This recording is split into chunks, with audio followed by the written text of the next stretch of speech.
Whenever you have an equation and somebody has come up with a mechanism, here's a mechanism that is supposed to explain this equation. The first thing to do is to make sure that you are going to get the same reaction. And the first step, where the hydrogen combines with nitrogen monoxide to form monatomic nitrogen and water. The second step, where the monatomic nitrogen combines with nitrogen monoxide to form diatomic nitrogen and monatomic oxygen. And the third step, where diatomic hydrogen combines with monatomic oxygen to form water.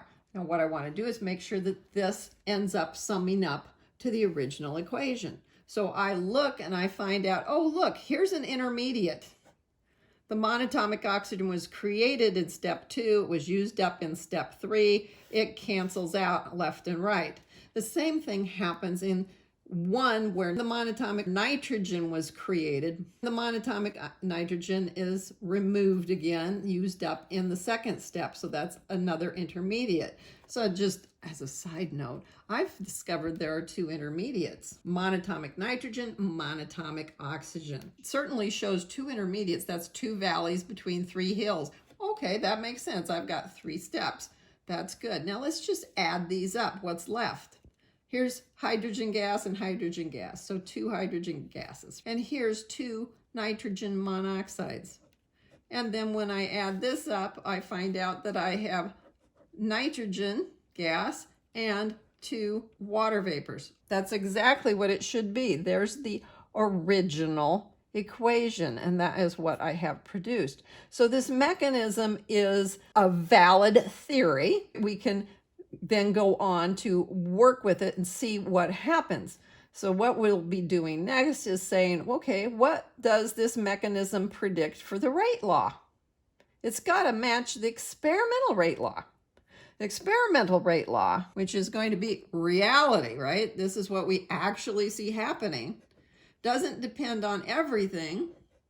It does depend on the nitrogen monoxide twice, like I would expect, but it only depends on the hydrogen once. So this is one reason why we would say that we didn't just have 4 molecules hitting each other all at the same time and then creating this. No, our rate equation that we determined experimentally says that is not a possibility. It's not going to be a quad molecular reaction. But we have determined that this is worth investigating because it does match the overall chemical equation we're trying to do. That would lead us to, for step 1, I'm expecting the rate for this step to be K1 times the concentration of hydrogen and the concentration of the nitrogen monoxide, because those are the 2 things that are there. What about step 2? The rate is K2, and then it depends on the concentration of monatomic nitrogen and the concentration of nitrogen monoxide. Well, that's a bit of a problem because that doesn't exist in the original equation.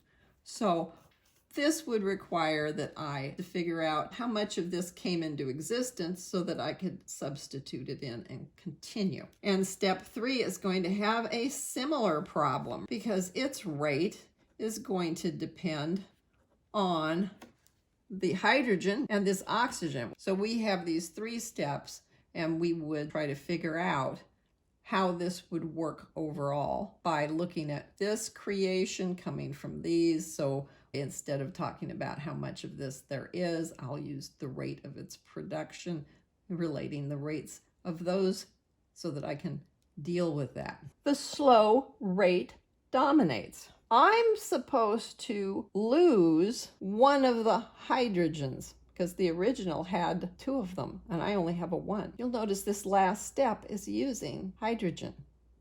In all likelihood then, this 3rd step is a fast step. It's not slow. That would eliminate the possibility of depending on H2. This should be the slow step. And then this proceeds fast afterwards.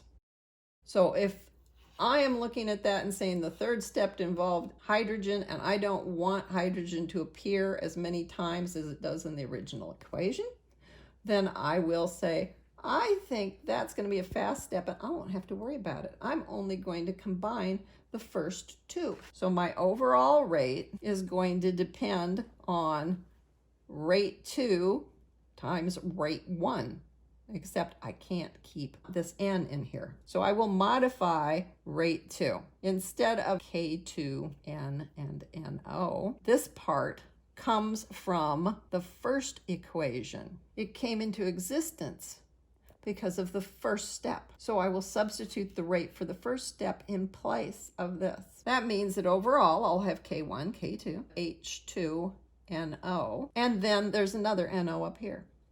And this does match the experimental one. The K is replaced by both Ks, but these are all multiplicative factors, so it makes sense. So if the second step is the slow step, then this will work. If the third step had also been included, we would be right back to having diatomic hydrogen concentration in there twice, just as if this whole thing had been a single elementary step. It could sit there and look like, oh, it's one single elementary step, but in point of fact, it would have been made out of 3 steps. That is why there's so many different possibilities for what they could be. Once again, I just want to reiterate, ignoring steps after the slow step explains why, in this case, the hydrogen only appeared once.